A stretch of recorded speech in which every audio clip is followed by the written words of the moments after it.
سرکار بطحا عاشق سرکار بطحا اے میرے اختر رضا۔ السلام علیکم ورحمۃ اللہ وبرکاتہ۔ الحمد للہ رب العالمین والعاقبۃ للمتقین والصلاة والسلام علی رسولہ الکریم۔ اما بعد، قال اللہ تعالی فی القرآن العظیم والفرقان الحمید، اعوذ باللہ من الشیطان الرجیم، بسم اللہ الرحمن الرحیم۔ وَلَا تَقُولُوا لِمَنْ يُقْتَلُ فِي سَبِيلِ اللَّهِ أَمْوَاتٌ بَلْ أَحْيَاءٌ وَلَكِنْ لَا تَشْعُرُونَ۔ صدق اللہ مولانا العظیم وبلغنا رسولہ النبی الکریم۔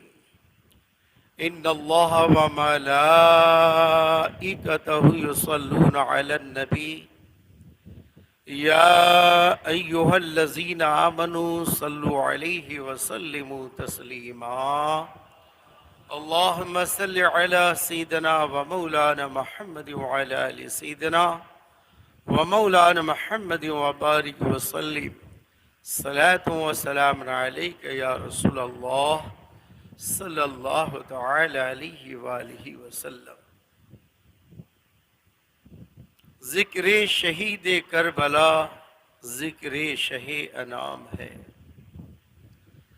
ذکر شہید کربلا ذکر شہ انام ہے، باطل کے سامنے جھکے مومن کو یہ حرام ہے۔ سبحان اللہ کی آواز کم آ رہی ہے۔ ذکر شہید کربلا ذکر شہ انام ہے، ذکر شہید کربلا ذکر شہ انام ہے، باطل کے سامنے جھکے مومن کو یہ حرام ہے۔ باطل کے سامنے جھکے مومن کو یہ حرام ہے۔ صبر کا نام زندگی، صبر کا نام زندگی، ظلم کا نام موت ہے۔ صبر کا نام زندگی، ظلم کا نام موت ہے، مٹ گئے تم یزیدیو زندہ میرا امام ہے۔ مٹ گئے تم یزیدیو زندہ میرا امام ہے۔ صبر کا نام زندگی، ظلم کا نام موت ہے، ظلم کا نام موت ہے، مٹ گئے تم یزیدیو زندہ میرا امام ہے۔ بارگاہ رسالت میں عشق و محبت کے ساتھ درود پاک پڑھ لیجیے۔ اللہم صلی علی سیدنا و مولانا محمد وعلی آل سیدنا و مولانا محمد وبارک وسلم۔ صلاۃ و سلام علیک یا رسول اللہ صلی اللہ تعالی علیہ وآلہ وسلم۔ حضرات،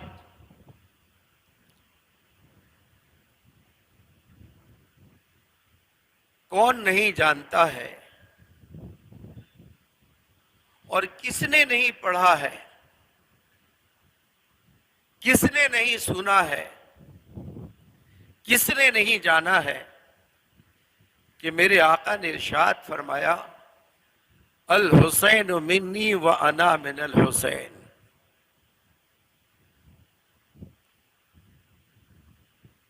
جب 1400 سال کے بعد آج کا مسلمان جان رہا ہے تو 1400 سال پہلے کے مسلمان کیوں نہیں جانتے؟ سب جانتے ہیں،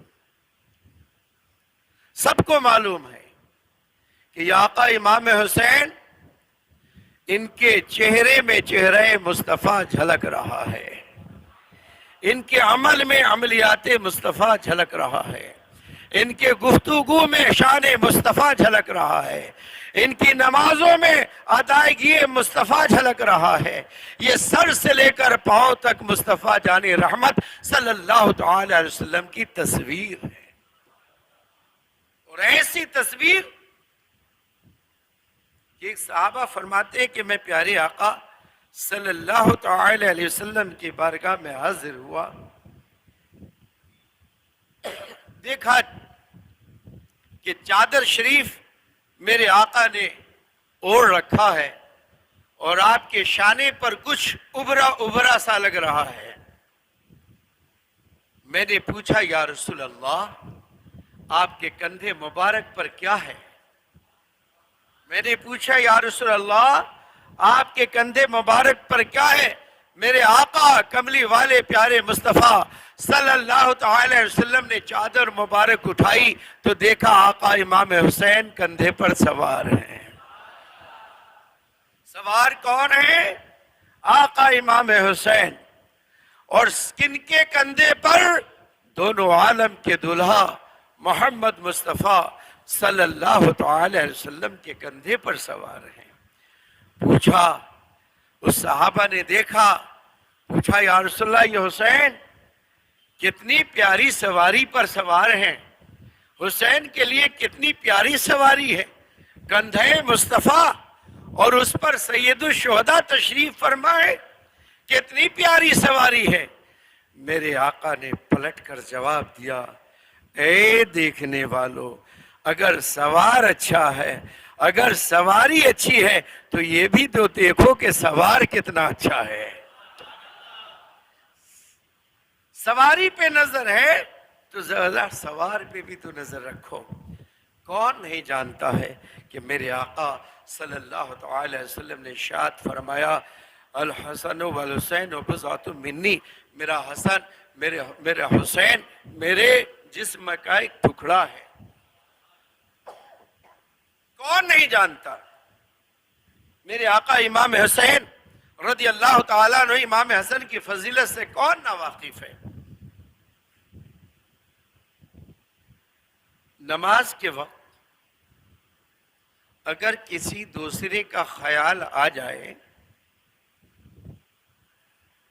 نماز کے وقت اگر تو کسی دوسرے کا خیال آئے اور اس کی تعظیم عین نماز کے وقت کریں تو نماز باطل ہو جائے گی۔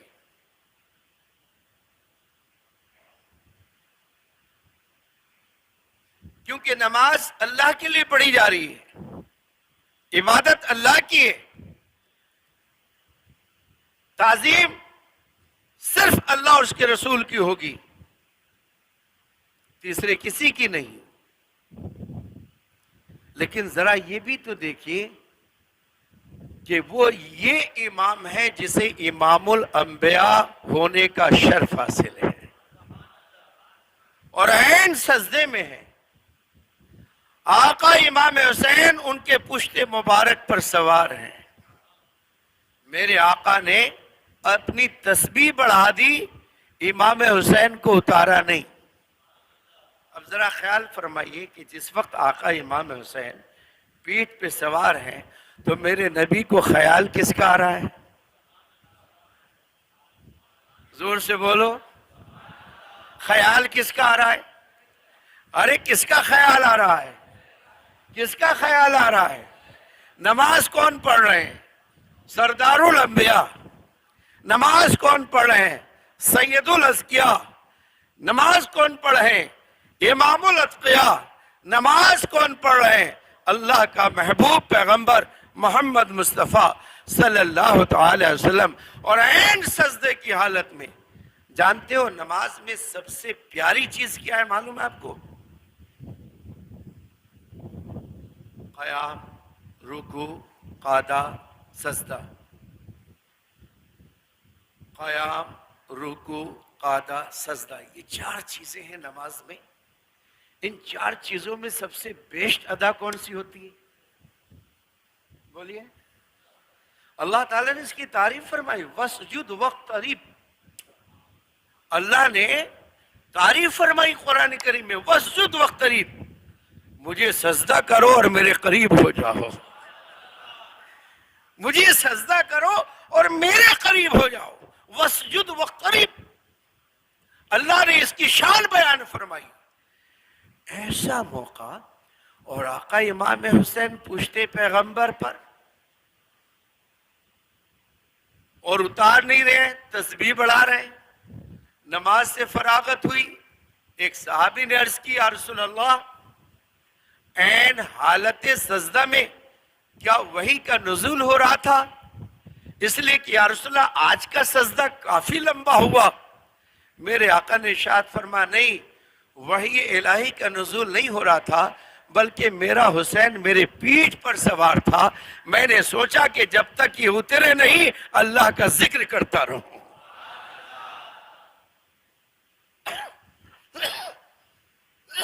اللہ کا ذکر کرتا رہوں۔ بس میرے صحابی، میرا حسین جب اترا تو میں سجدے سے فارغ ہوا۔ میرے دوستو، اب آپ کے سجدے پر اگر میں کٹورا رکھ دوں تو آپ کس کو یاد کریں گے؟ کٹورا کو نا۔ آپ کے سجدے پر آپ کے پیٹھ پر اگر میں مصلی رکھ دوں تو آپ سجدے میں کس کو یاد کریں گے؟ مصلی کو نا۔ کٹورا رکھ دوں تو آپ کس کو یاد کریں گے؟ کٹورے کو نا۔ ہر جائے کیسے باشد، کوئی بھی چیز ہو، ذہن آپ کا پیٹھ کی طرف آئے گا۔ اب عین نماز میں میرے نبی حسین کو یاد کر رہے ہیں اور نماز باطل نہیں ہو رہی ہے، یہ کیسے بد عقیدہ ہے کہ جو یہ کہتے ہیں کہ نبی کا خیال آ جائے تو نماز باطل ہو جائے گی؟ ان پاگلوں کو اتنا سمجھ میں نہیں آ رہا ہے؟ ان دیو کے بندوں کو یہ سمجھ میں نہیں آ رہا ہے کہ جب حسین کے یاد سے نبی کی نماز باطل نہیں ہوئی تو نبی کے یاد سے امتی کی نماز کیسے باطل ہوگی؟ ارے وہ نمازی کیا جس میں نبی کی یاد نہ ہو؟ کہہ دو سبحان اللہ، اور زور سے بول دو۔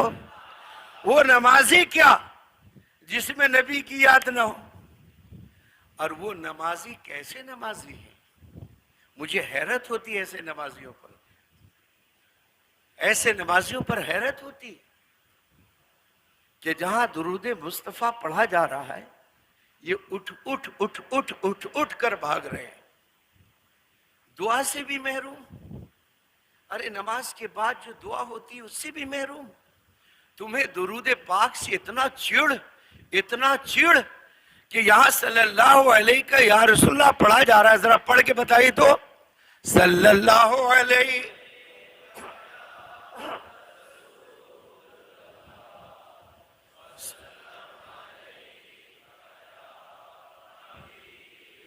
اب جب مصطفیٰ جان رحمت کے دیوانے نماز کے بعد یہ درود پڑھ رہے ہیں تو اٹھ کے بھاگ رہے ہیں۔ تم 2 منٹ نبی کو نہیں دے سکتے درود میں تو کس منہ سے تم میرے نبی کی قیامت کے دن شفاعت کے امیدوار ہو؟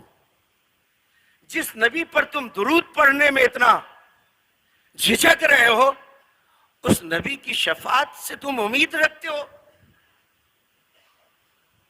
ارے ہم پتھر پھینک کر کسی کو ماریں گے اور یہ امید رکھیں گے کہ ہم کو حلوہ کھلائے گا؟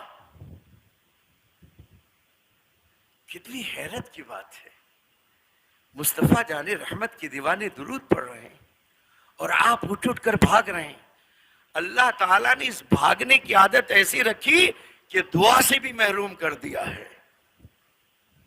الدعاء مخ العباد، پیارے آقا نے ارشاد فرمایا دعا عبادت کا مغز ہے، اور دعا اتنی پیاری چیز ہے کہ جب انشاءاللہ آپ کو حج کا موقع ملے گا، انشاءاللہ جب حج کے لیے جائیں گے انشاءاللہ تو آپ دیکھیں گے قدم قدم پر نماز نہیں، صرف دعائی ہے۔ صفا پر دعا، مروہ پہ دعا، طواف میں دعا، مطاف میں دعا، مقام ابراہیم پر دعا، زمزم پی لو دعا، زمزم سے پہلے دعا، ہر جگہ دعا ہی دعا، یہاں تک کہ شیطان کو مارو تو دعا۔ کیا سمجھ رکھا ہے؟ کم از کم دعا کی بھی تو اہمیت رکھ. یہ اٹھ کر بھاگو گے تو کس کا نقصان ہے؟ میرے آقا نے ارشاد فرمایا جس نے سچے دل سے مجھ پر ایک مرتبہ درود پاک پڑھا. میرے آقا نے ارشاد فرمایا جس نے سچے دل سے مجھ پر ایک مرتبہ درود پاک پڑھا میں اس وقت تک قدم جنت میں نہیں ڈالوں گا جب تک کہ میں اس کی شفاعت نہ کرا دوں. اتنی پیاری چیز چھوڑ کر بھاگ رہا ہے. اور تم کو نماز کے بعد کی دعا سے الرجی ہے تو یہ بتا کہ تو اتحیات کے بعد پڑھتا کیا ہے؟ بولو، یہ اتحیات کے بعد پڑھتا کیا ہے تو؟ اور جب نماز میں جائز ہے تو نماز کے باہر کیسے نہیں جائز ہوگا؟ تو میرے دوستو، ادھر ادھر کی صحبت، بری صحبت سے بچو اور اپنے ایمان کی حفاظت کرو. اس نبی سے محبت کرو جو نبی تجھے قبر میں کام میں آئیں گے، میدان محشر میں کام میں آئیں گے. یہ ملا تمہارا کام میں آنے والا نہیں ہے، اللہ کا پیارا حبیب کام میں آنے والا ہے. اب این نماز میں پشت نبی پر آقا امام حسین اور نماز باطل نہیں ہو رہی ہے، مسئلہ کیا ہے؟ تو غریب نواز کی بارگاہ میں آؤ، سارے مسئلے کا حل غریب نواز میں ہے. حضرات ایک چیز دیکھا ہے آپ، سنی اتنے بھاگی شاڑی ہیں، اتنے نصیب والے ہیں، اتنے نصیب والے ہیں کہ الحمدللہ داتا علی حجویری کے مزار شریف پہ چلے جائیں، وہاں آپ کو جنتی دروازہ ملے گا. زور سے. اگر انڈین ہو تو غریب نواز کی بارگاہ میں چلے جاؤ، جنتی دروازہ ملے گا. کیا مطلب؟ جنت ادھر ہے، جنت ادھر ہے. اگر تمہیں جنت میں جانا ہو تو جنت ادھر ہے، اور سنی بن کر جیو، انشاءاللہ جنت میں جاؤ گے. کیونکہ میرے اعلیٰ حضرت ارشاد فرماتے ہیں تجھ سے اور جنت سے نسبت اے وہاں بھی دور ہو، ہم رسول اللہ کے، جنت رسول اللہ کی. اللہ اکبر. غریب نواز ارشاد فرماتے ہیں شاہ است حسین، بادشاہ است حسین، دین است حسین، دین است حسین، دین پناہ است حسین، دین است حسین. اب سمجھ میں آیا کہ نبی جب سجدے میں ہے اور آقا امام حسین پشت نبوت پر ہیں تو یہ کسی دنیا دار کے لیے نہیں، دین کے لیے ہے. کس کے لیے؟ اور پھر دوستو یہ بتاؤ، کربلا شریف کا واقعہ 10 محرم 61 ہجری کو ہوا. 10 محرم بولو 61 ہجری کو ہوا. اور میرے نبی پہلے فرما رہے ہیں ہما سیدہ شباب اہل الجنہ، میرا حسین جنتی نوجوانوں کا سردار ہے. اب جتنے نوجوان سب کے سردار کون؟ زور سے بولو. اب اگر کوئی 60 سال، ہمارے جج صاحب تشریف فرما ہے، محب گرامی آپ کی عمر کیا ہوگی جج صاحب؟ کتنی ہوگی؟ 60 سال کے ہیں. اب ظاہر ہمارے جج صاحب 60 سال کے ہیں، اب بوڑھے ہیں، تو ان کے تو سردار نہیں ہوئے، نہیں ہوئے نا. کوئی 70 سال کے ہوں گے، ان کے سردار نہیں ہوئے. کوئی 80 سال کے، ان کے سردار نہیں ہوئے. یا تو میرے نبی نے فرمایا ہے کہ جنتی نوجوانوں کے سردار. زور سے بولو. تو اب میرے نبی نے کہا کہ جنتی نوجوانوں کے سردار، تو اب اللہ نے بھی پلان بنا لیا ہے. اے محبوب، جب تو نے حسین کو جنتی نوجوانوں کا سردار کہا ہے تو جب جنت میں دخول کا وقت ہوگا تو آپ کے کسی امت کو بوڑھا داخل نہیں کروں گا، پھر سے جوانی عطا فرماؤں گا، پھر سے جوانی عطا فرماؤں گا. اللہ اکبر. اب سمجھ میں آیا؟ تمام امت امت مصطفیٰ صلی اللہ علیہ وسلم خوشیاں منائے کہ میرے آقا امام حسین کے صدقے میں جنت میں جب جانے کا وقت ہوگا، بھلے 120 سال کی عمر ہو، 500 سال کی عمر ہو، 300 سال کی عمر ہو، 150 سال کی عمر ہو، 100 سال کی عمر ہو، لیکن جب دخول کا وقت ہوگا اللہ پھر سے جوانی عطا فرمائے گا۔ وما سید شباب اہل الجنہ۔ اللہ تعالیٰ آقا امام حسین سے محبت عطا فرمائے۔ حضرات، اب چلتے چلتے ایک بات عرض کر کے میں اپنے بیان کو ختم کرتا ہوں۔ لوگ سمجھ رہے ہیں کہ صرف آقا امام حسن حسین ہی سید ہیں، یہی اہل بیت ہیں، تو یہ بھول کا آپریشن کیجیے اور اس مرض کو دماغ سے ہٹا دیجیے۔ آج جتنے حسینی ہیں، جتنے سید سادات ہیں، جتنے اہل بیت ہیں، ان سب سے محبت کرنا ہم پر فرض ہے۔ کسی بھی اہل بیت سے گستاخی نہ ہو، کیونکہ ان کے رگوں میں جو بہہ رہا ہے وہ خون رسول بہہ رہا ہے۔ ان کی تعظیم آقا امام حسین کی تعظیم ہے، ان کی تعظیم آقا مصطفیٰ جان رحمت کی تعظیم ہے۔ لہذا اہل بیت اگر آپ کے محلے میں ہو، آپ کے قرب و جوار میں ہو، ان کی بے عزتی نہ ہونے پائے، کسی طرح سے بے عزتی نہ ہونے پائے۔ اگر وہ گنہگار ہیں، بدکار ہیں، سیاہکار ہیں، شرابی ہیں، جواری ہیں، سٹوری ہیں، جو کچھ ہیں ان کا اعمال ان کے پاس، ہم پر ان کا احترام واجب ہے، ہم پر ان کا احترام واجب ہے۔ کب تک؟ جب تک وہ سنی ہے، جب تک وہ سنی، بھلے شرابی ہو، جواری ہو، سٹوری ہو، بے نمازی ہو، کچھ بھی ہو، سادات کا احترام ہم پر فرض ہے۔ اور اگر وہ سنیت سے نکل گئے، وہابی ہو گیا، تبلیغی ہو گیا، شیعہ ہو گیا، رافضی ہو گیا، نیچری ہو گیا، تو سید کا رشتہ وہاں سے کٹ ہو جاتا ہے، پھر اس کی تعظیم ہم پر واجب نہیں، وہ خون ہی نہیں رہا، وہ خون ختم۔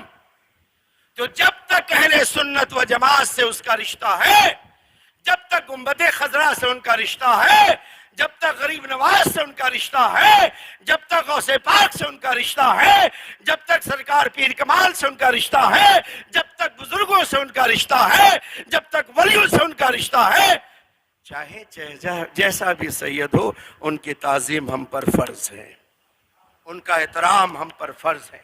لہذا ان کے اعمال کو نہ دیکھنا۔ ہاں، عقیدہ صحیح ہے، یہ ہمارے سر کے تاج ہیں، عقیدہ بگڑ گیا ہمارے تھوک سے بھی خراب ہیں، پھر ان کی تعظیم ہم پر واجب نہیں۔ لہذا اہل بیت کا احترام کرو، اہل بیت سے محبت کرو، اہل بیت سے پیار کرو، کیونکہ اہل بیت خوش ہو گئے تو سمجھ لو گنبد خضرا والا ہم سے خوش ہو گیا ہے، کربلا والا ہم سے خوش ہو جائے گا۔ وآخر دعوانا ان الحمدللہ رب العالمین۔ السلام علیکم۔